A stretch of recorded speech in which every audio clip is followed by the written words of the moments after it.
오늘 우리에게 주시는 하나님의 말씀입니다. 이스라엘 사람들아, 이 말을 들으라.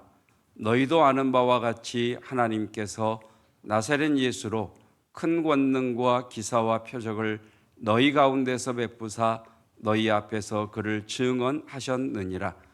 그가 하나님께서 정하신 뜻과 미리 아신 대로 내준 바 되었거늘 너희가 법 없는 자들의 손을 빌려 못 박아 죽였으나 하나님께서 그를 사망의 고통에서 풀어 살리셨으니 이는 그가 사망에 매여 있을 수 없었음이라. 다윗이 그를 가리켜 이르되 내가 항상 내 앞에 계신 줄을 배웠으며 나로 요동하지 않게 하기 위하여 그가 내 우편에 계시도다. 그러므로 내 마음이 기뻐하였고 내 혀도 즐거워하였으며 육체도 희망에 거하리니 이는 내 영혼을 음부에 버리지 아니하시며 주의 거룩한 자로 썩음을 당하지 않게 하실 것임이로다. 주께서 생명의 길을 내게 보이셨으니 주 앞에서 내게 기쁨이 충만하게 하시리로다 하였으므로 형제들아, 내가 조상 다윗에 대하여 담대히 말할 수 있노니 다윗이 죽어 장사되어 그 묘가 오늘까지 우리 중에 있도다. 그는 선지자라 하나님이 이미 맹세하사 그 자손 중에서 한 사람을 그 위에 앉게 하리라 하심을 알고 미리 본고로 그리스도의 부활을 말하되 그가 음부에 버림이 되지 않고 그의 육신이 썩음을 당하지 아니하시리라 하더니 이 예수를 하나님이 살리신지라 우리가 다 이 일의 증인이로다. 함께 합독하겠습니다. 하나님이 오른손으로 예수를 높이심에 그가 약속하신 성령을 아버지께 받아서 너희가 보고 듣는 이것을 부어 주셨느니라. 아멘. 추석 연휴 동안에 웰컴 투 하나님 나라라고 하는 책을 읽다가 제가 충격을 받았습니다. 코페르니쿠스적 전환이라는 말을 아실지 모르겠는데 어떤 그 변혁이 있을 때, 그러니까 획기적인 어떤 변화가 있을 때 그것을 코페르니쿠스적 전환이라고 이야기를 합니다. 개인적으로 그런 사건들이 몇 번 있었지만 이번에 웰컴 투 하나님의 나라를 읽으면서 그런 영적인 전환의 사건이었다, 이렇게 고백을 할 수가 있을 것 같습니다. 책의 저자는 도발적인 그러나 또 우리가 자신 있게 대답할 수 있는 질문으로 시작을 합니다. 예수님과 신약 성경이 복음이라는 단어를 어떤 의미로 사용했는지 아느냐라고 하는 질문으로 책을 시작을 합니다. 자, 우리가 알고 있는 복음, 여러분, 예수 그리스도께서 십자가에서 내 죄를 담당하여 죽으시고 부활하심으로 우리는 죄 사함을 받았고 구원받았습니다. 아멘. 이걸 우리가 십자가 복음이라고 그러죠. 근데 제가 충격을 받은 내용은 무엇이냐면 이 저자가 사도행전 2장에 나오는 지금 우리가 살펴보고 있는 베드로의 설교는 예수님 부활 승천하신 후 사도들의 설교 중 첫 번째 설교지 않습니까? 그리고 그곳에 수많은 유대인들이 모였을 때 베드로에게는 복음을 선포할 수 있는 가장 좋은 기회인 거죠. 그러면 마땅히 베드로의 설교의 핵심이 복음이어야 되잖아요. 그러니까 복음이 예수님께서 내 죄를 지시고 십자가에서 죽으셨고 부활하심으로 내가 구원받았다, 죄사함 받았다는 것이 우리가 알고 있는 복음이라면 사도행전 2장에 나오는 베드로의 설교의 핵심은 예수님의 십자가에서의 대속의 죽으심, 우리의 죄 사함이어야 되잖아요. 그래서 저자도 그렇게 베드로의 설교를 읽다가 보니 우리가 알고 있는 십자가에서의 대속의 죽으심보다는 부활하심과 성령에 대한 말씀이 핵심이더라. 이 내용을 이야기를 하고 있는 거죠. 그래서 사도들이 32절에서 우리는 십자가의 증인이다 라고 말하지 않고 우리는 다 부활의 증인이다 라고 말하고 있는 것이다. 이 저자가 십자가의 복음을 말하지 않는 것은 아닙니다. 십자가의 복음의 중요성에 대해서 충분히 이야기하면서 십자가의 복음에만 머물러 있다 보니 오늘날 그리스도인들의 신앙이 개인주의화 되어 버렸고 훨씬 더 크고 놀라운 하나님의 나라의 권능을 잃어버리게 된 것이다 라는 내용입니다. 별로 충격이 없으시죠? 네, 제게는 굉장히 충격이었습니다. 그때 딱 떠오른 이미지가 사격 아십니까? 조준 사격이라고 하는 것이 있습니다. 목표물과 내가 겨누고 있는 총이 딱 맞아야 되는 거죠. 그때 총을 딱 쏴야 목표물에 맞는 거죠. 그런데 만약 내가 겨누고 있는 총의 조준이 그 목표물과 다르다고 한다면 총의 위력은 전혀 드러나지 않겠죠. 이 이미지가 딱 떠올랐습니다. 십자가 복음이 중요한 것이지만 부활과 성령이라는 이 복음을 놓치고 있어서 다시 말하면 나의 영점 조준이 잘못된 것 수정해야 되지 않을까? 이런 충격을, 이런 마음을 가지고 오늘 본문의 말씀, 과연 웰컴 투 하나님의 나라의 저자가 말하는 것처럼 정말 베드로의 설교의 핵심이 부활과 성령인가라고 하는 관점으로 사도행전 2장을 읽고 또 읽어보았습니다. 자, 우리가 지난주에 보았던 것처럼 베드로의 첫 번째 설교의 내용은 이렇게 시작을 하죠. 지금 너희가 보고 놀라는 이 사건은 하나님께서 요엘을 통해 성령을 만민에게 부어주시겠다고 하시는 그 약속의 말씀이 성취된 것이다.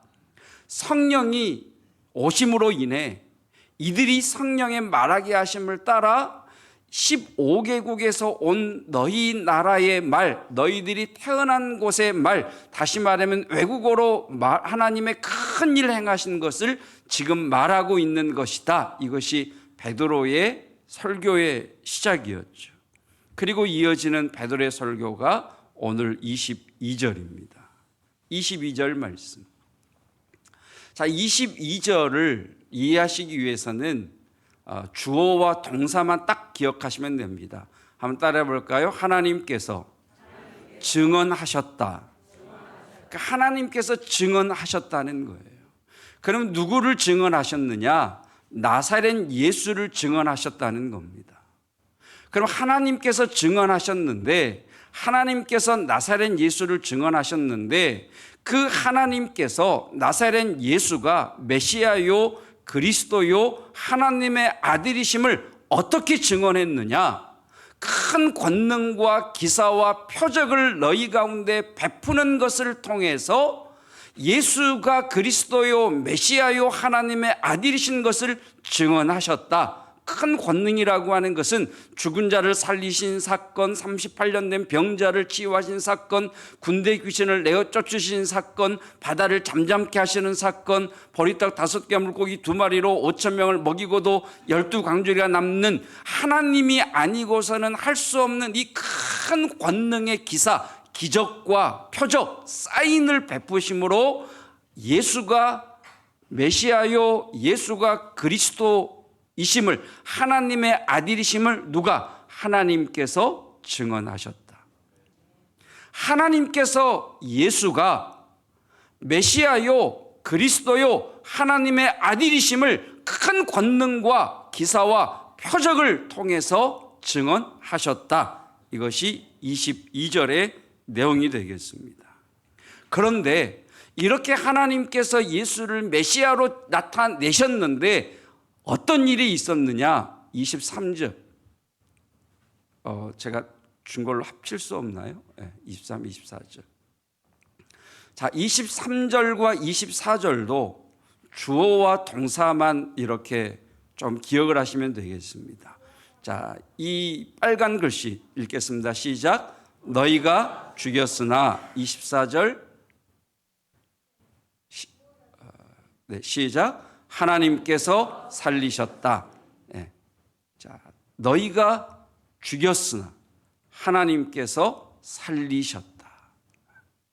너희가 죽였으나 23절. 너희가 죽였으나 하나님께서 살리셨다. 여러분, 이 말이요, 사도행전 2장, 3장, 4장, 5장에서 계속해서 나옵니다. 너희가 죽였으나 하나님께서 살리셨다. 그러니까 너희가, 23절, 너희가 법 없는 자들의 손을 빌려, 법 없는 자들은 율법 없는 자들, 다시 말하면 로마인들의 손을 빌려 예수를 죽였다는 거죠. 그러나 하나님이 살리셨다. 그러니까 여러분, 예수님이 스스로 부활하신 것이 아니라 하나님께서 예수님을 살리셨습니다. 24절 말씀. 자, 왜 살리셨느냐? 너희가 죽였으나 하나님께서 살리셨으니 이는, 왜냐하면 그가, 예수님이 사망에 매여 있을 수 없었음이라. 예수님이 사망에 매여 있을 수 없어서 하나님께서 살리셨다는 거지. 그러면 그러면 왜 예수님은 사망에 매여 있을 수 없었느냐라고 하는 말씀이 25절 말씀이 되겠습니다.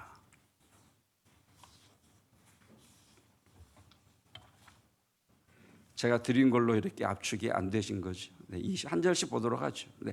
자, 여기 이제 25절부터는 왜 사망이 예수님을 매일 수 없었느냐에 대한 말씀인데, 자, 사도행전 2장 25절부터는 시편 16편 8절부터 11절 말씀을 인용한 겁니다. 자, 다윗의 시인데요, 우리가 여기서 여러분들이 기억하실 것이, 자, 파란색으로 되어 있는 그를 내가 나로 내 우편에, 26절, 내 마음이 내 혀도, 27절, 내 영혼 주의 거룩한 자, 25절로 다시 가셔서 여기 그를 내가 나로 내 우편에는 전부 예수님입니다. 다윗으로 이해하시면 안 됩니다. 그러니까 저 뒤에 31절에 가면 다윗이 뭐라고 이야기하느냐면, 다윗이 미리 보고 이야기를 하는 것이다. 안 가도 돼요. 미리 보고 이야기를 하는 것이다 라고 말씀을 하시면서 25절에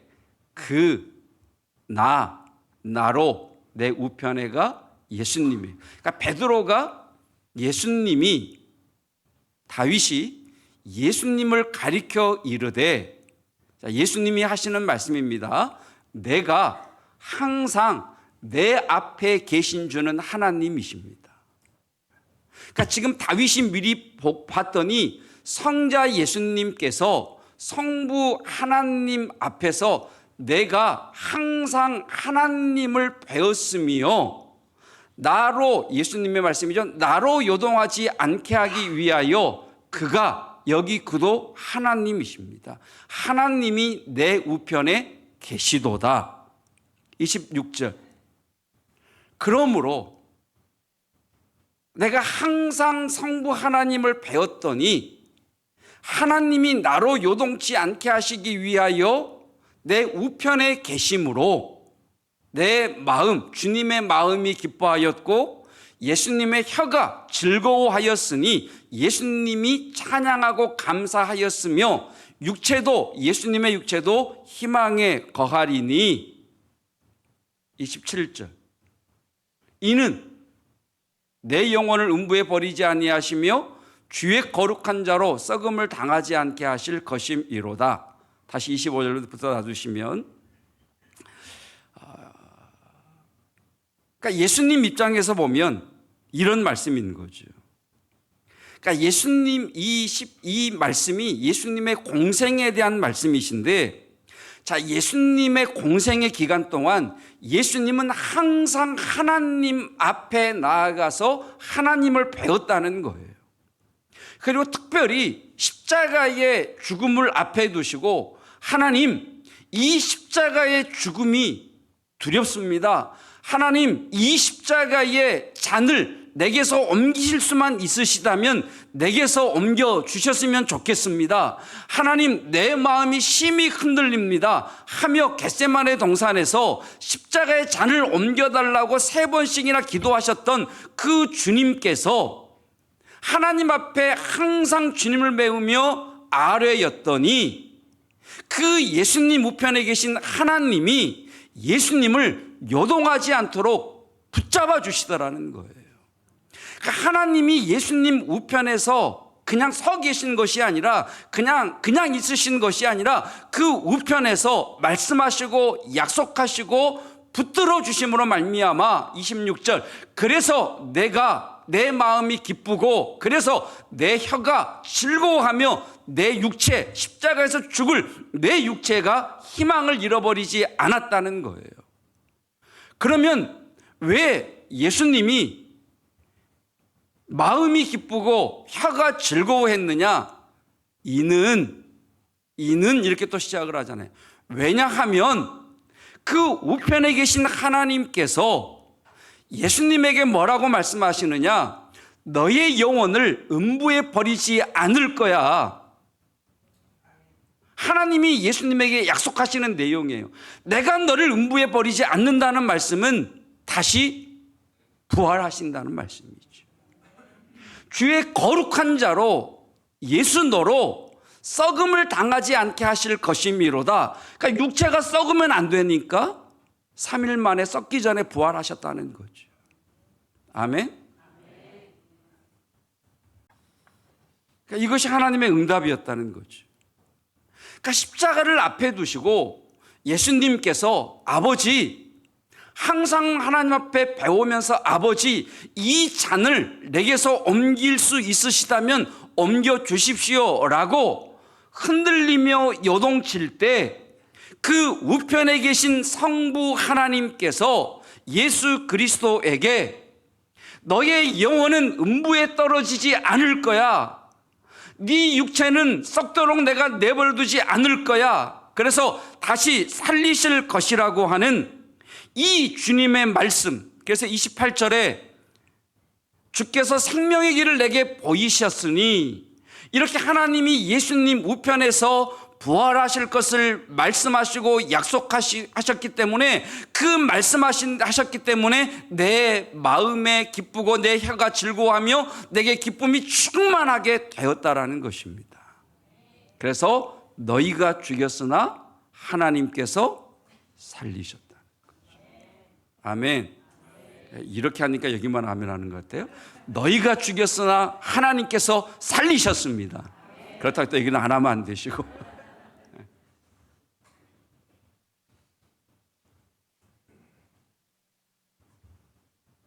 그러니까 이것이 다윗이 미리 본 거라는 거예요. 29절 말씀. 그러면서 다윗의 베드로의 설교가 계속되죠. 형제들아, 지금 베드로가 설교하는 겁니다. 그곳에 모인 유대인들에게, 유대인들아, 내가 조상 다윗에 대하여는 담대히 말할 수 있다. 이 담대히라는 말이 확신 있게라고 하는 거거든요. 그러니까 유대인들아, 다윗에 대하여는 내가 확실하게 말할 수 있다. 다윗은 죽었고, 다윗은 장사됐고, 다윗의 묘가 그 마가의 다락방 근처에 있었다고 그래요. 그러니까 그 다윗의 묘가 오늘까지 우리 중에 있지 않냐. 30절. 그는 선지자다. 그러니까 다윗이 죽었고 장사되었고 그 묘가 여기 우리 중에 있는 것을 보면 다윗은 죽은 거다. 그래서 앞에 말한 그 말씀은 다윗에 대한 말씀이 아니라 예수 그리스도에 대한 말씀이다. 내가 이것을 확실하게 말할 수 있다라는 거죠. 그래서 다윗은 선지자라 하나님이 다윗에게 맹세하셨다는 거예요. 하나님이 다윗에게 뭘 맹세하셨느냐? 네 자손 중에서 메시아가 날 것이라는 것을 맹세하셨다는 거예요. 그러면 다윗이 선지자니까 31절 늘 하나님께 물었을 것 아니에요. 하나님이 다윗에게 네 자손에서 메시아가 날 것이라는 말씀을 들었으니까 다윗이 하나님 앞에 기도할 것 아니겠습니까? 하나님, 그가 누굽니까? 그가 언제 옵니까? 그가 와서 어떤 일을 하는 것입니까? 늘 다윗이 하나님 앞에 그것을 물었겠지요. 그랬더니 하나님께서 보여주시더라는 거예요. 무엇을? 25절부터 있었던 내용. 그가 주를, 아버지를 항상 배웠으며 그 하나님께서 예수님 우편에서 네 영혼을 음부에 버리지 않을 것이며 네가 썩지 않을 것이다. 네가 부활할 것이다 라고 하시는 이것을 다윗이 봤다는 거죠. 그래서 다윗이 그리스도의 부활을 말하되 예수님이 그가, 여기 그도 예수님입니다. 그가 음부에 버림이 되지 않고 예수님의 육신이 썩음을 당하지 아니하시리라 라고 하더라.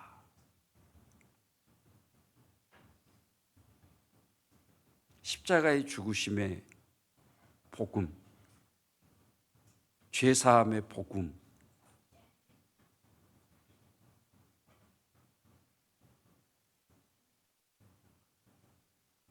부활과 성령이죠. 여러분, 우리는 십자가에서 죽으신 예수님을 믿는 것이 아니라 십자가에서 죽으시고 부활하심으로 죄와 사망의 권세를 이기시고 모든 만물과 역사를 통치하시고 주관하시는 살아계신 권능 있는 예수님을 믿습니다. 왜 성도들의 삶이 자기 마음대로인지 아십니까? 그 예수님, 그 살아계신 예수님을 두려워하지 않기 때문입니다. 그 권능이 있으신 예수 그리스도께서 지금 살아 우리 가운데 계시다는 것을 믿지 않으니까 교회에서도 함부로 말하고 막대하고 거짓말하고 사기치는 것 아니겠습니까? 정말 예수 그리스도가 단순히 십자가에서 죽으심으로만 나를 죄에서 구원하여 주신 그 주님으로만, 그래서 신앙의 개인화가 아니라 정말 그분이 부활하셨고 그분이 성령을 우리에게 보내주신 지금도 살아계신 예수님이시라는 것을 우리가 분명히 믿고 안다면 우리가 어떻게 그렇게 말할 수 있겠습니까? 어떻게 우리가 그렇게 행동할 수 있겠습니까? 그래서 웰컴 투 하나님 나라에서 저자는 십자가 복음이 중요하지만 십자가 복음만 집중하다 보니 신앙이 개인주의화 되어버렸고 훨씬 큰 권능과 능력이 나타날 하나님의 나라를 놓치고 있다는 거죠. 여러분, 우리는 이대로 있을 수 없습니다. 여러분, 우리 교회는 이대로 머무를 수 없습니다. 성령과 부활로 나아가야 됩니다. 그래서 32절에 이렇게 이야기하죠. 이 예수를 너희가 죽였으나 너희가 죽인 이 예수, 하나님께서 큰 권능과 표적과 기사로 이가 메시아며 이가 그리스도며 내 아들이다라고 증언하셨던 이 예수, 이 예수를 하나님이 살리셨다. 그럼 둘 중 하나겠죠. 예수님이 안 살아나신다면 메시아가 아니시거나, 예수님이 안 살아나신다면 하나님이 거짓말하시거나. 여러분, 이 복음 하나만 붙들고 있어도 이단에 넘어가지 않습니다. 그들이 메시아라고 하는 이가 죽었다가 살아났습니까? 그들이 죽었다가 부활했습니까?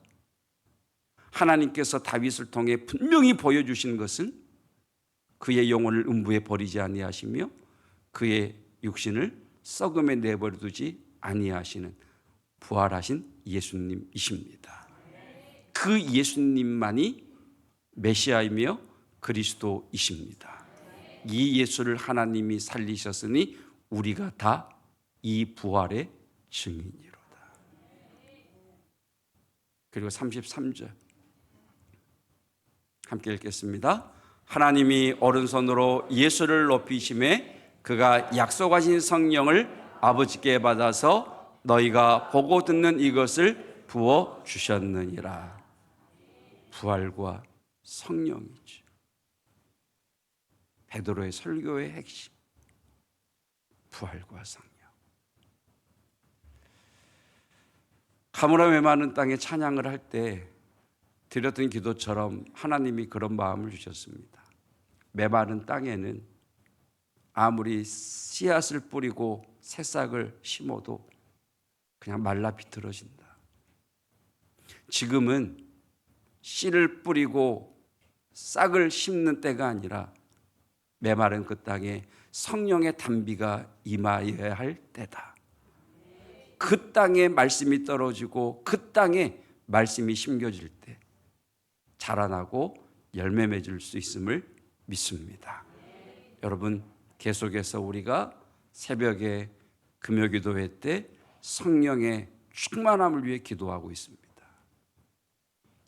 그들이 다 같이 120명이 모여 다 같이 아버지의 약속을 기다리며 기도할 때 그곳에 성령이 임하셨던 것처럼 여러분, 개인적으로 기도하시는 곳에 물론 성령이 임하시겠지만 이곳에 모여 기도할 때 성령께서 임하시고 놀라운 권능과 치유와 회복의 역사가 일어날 줄로 믿습니다. 저와 여러분은 다 부활의 증인입니다. 성령 하나님, 우리로 부활의 증인 되게 하옵소서. 성도들 주 앞에 예배하며 기도의 제목과 함께 귀한 예물들을 올려드립니다. 하나님, 그 예물의 제목은 각기 다르지만 성도들의 땀과 눈물을 드린 것이요 그들의 생명과 소원과 기도를 드린 것이오매 주께서 받으시고 흠양하사 하늘로부터 속히 응답해 주시기를 원합니다. 특별히 내 문제보다 더 아픈 자녀의 문제로 기도하는 이들의 기도에 응답하여 주시어서 우리의 자녀들이 믿음의 다음 세대로 든든히 세워져 가게 하옵시고 만남의 복이 있게 하시며 진로의 문이 열리게 하옵소서. 주님, 세상을 향해 나아갑니다. 부활의 증인 되게 하시되 성령으로 충만한 자로 살아가게 하옵소서. 예수 그리스도의 은혜와 하나님의 사랑하심과 성령 하나님의 함께 하시며 가르치시며 생각나게 하시며 깨닫게 하시며 살리시는 놀라운 역사가, 우리는 다 부활의 증인입니다. 권능받아 땅끝까지 부활의 증인되는 성령의 사람 되게 하옵소서. 구하는 교회와 성도들, 군에 있는 외국에 있는 우리의 자녀들, 지체들 위에 함께 하시기를 축원하옵나이다. 아멘.